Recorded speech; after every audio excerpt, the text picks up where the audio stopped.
Hi everyone, Sergi here again, and in today's video we're going to be doing another sublimation project.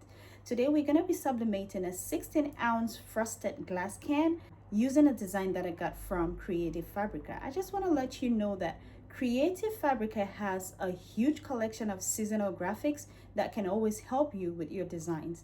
Whatever projects that you want to work on, Creative Fabrica will help you find the perfect designs for those projects. So today I'm going to be using an Easter design because Easter is around the corner. So I'm going to be using an Easter bunny and heart design that I got from Creative Fabrica for our 16-ounce frosted glass tumbler or glass can sublimation today.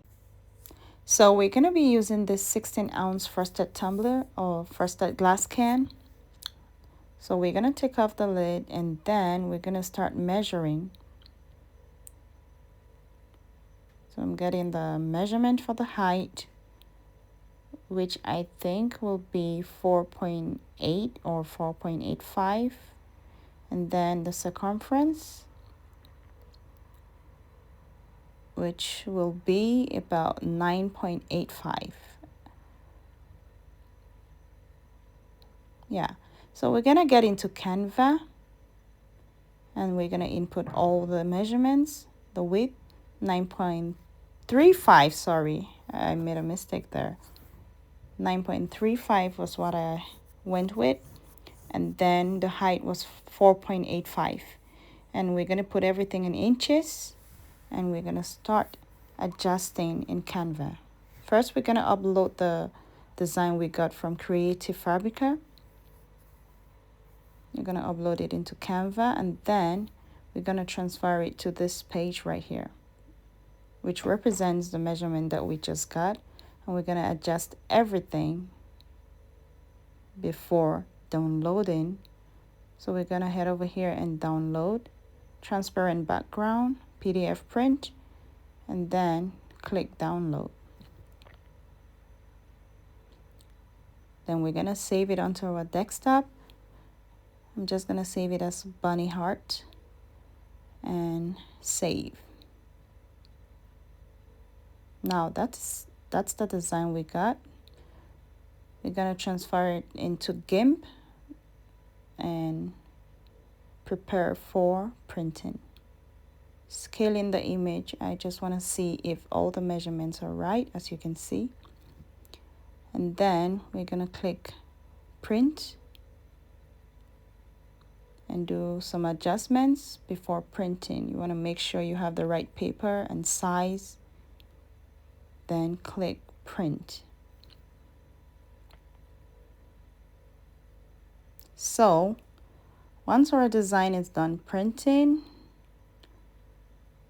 as you can see right here is the printed design, then we're gonna head over to trim the extra edges. So first, I always want to do this to wrap it around the tumbler or the glass can or whatever I'm using, to make sure that the design is not overlapping. And once I'm done doing that, I'm gonna go ahead and trim. So I'm trimming the excess paper. Clean edges make wrapping the glass much easier and helps prevent unwanted transfer marks during sublimation. So next, after trimming this, I'm gonna go ahead and carefully wrap the design around the frosted glass can.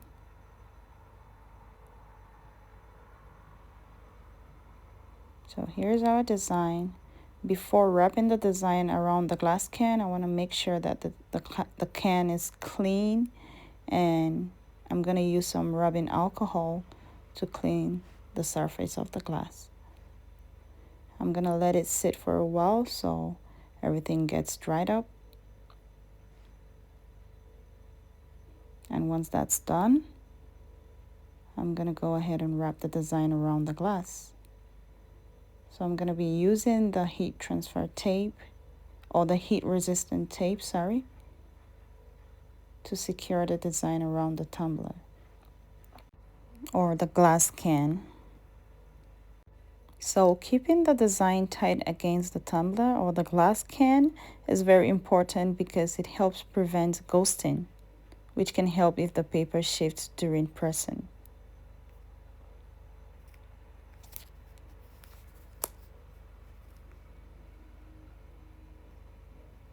So you want to make sure you secure that really nicely. And then we're going to be using another layer, the butcher paper or a parchment paper, around this design.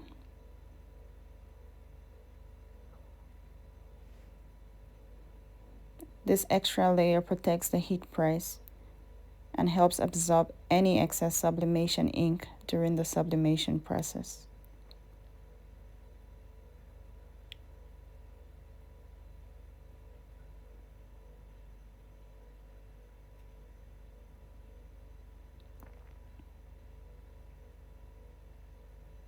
Yeah, so I think that's nicely done. It's secure, so I'm just gonna go ahead and tape it down at the bottom and also at the top to avoid any shifting.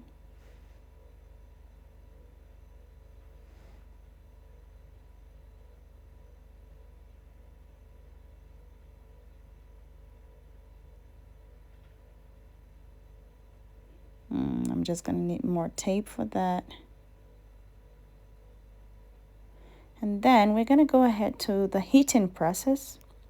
So I'm gonna turn on the heat press and allow it to reach the correct temperature for sublimating frosted glass. So proper temperature and timing are essential for getting a clean and vibrant transfer. So for this frosted glass can, I set the temperature at 180 degrees for 120 seconds on one side, because I'm gonna rotate it on the other side, and I'm gonna do the same 120 seconds at 185 degrees. So when it was done sublimating on the other side, I had to rotate it to the other side, and again it's gonna be rotating, sublimating for 120 seconds. So altogether it's gonna be about 4 minutes of sublimation. So now that that's done, I'm gonna carefully take out the glass can from the sublimation heat press, and I'm just gonna, set it aside right here and let it cool down. This cooling step also helps the sublimation ink fully bond with the frosted coating. And now that it's all cooled down, I'm just gonna pick it up and start peeling off the parchment paper and the sublimation paper.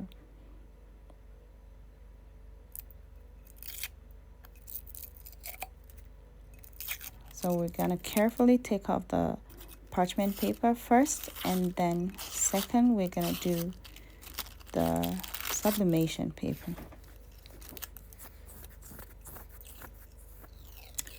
Wow, so this is the final reveal, and I think this really turned out beautiful. So nice. Look at that design, all bonded nicely with the frosted glass can.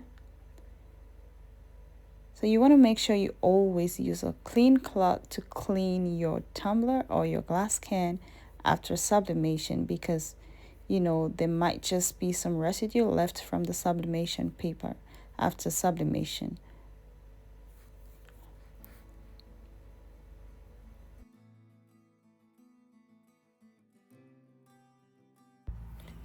If you're still watching up to this moment, please share your thoughts in the comment section down below.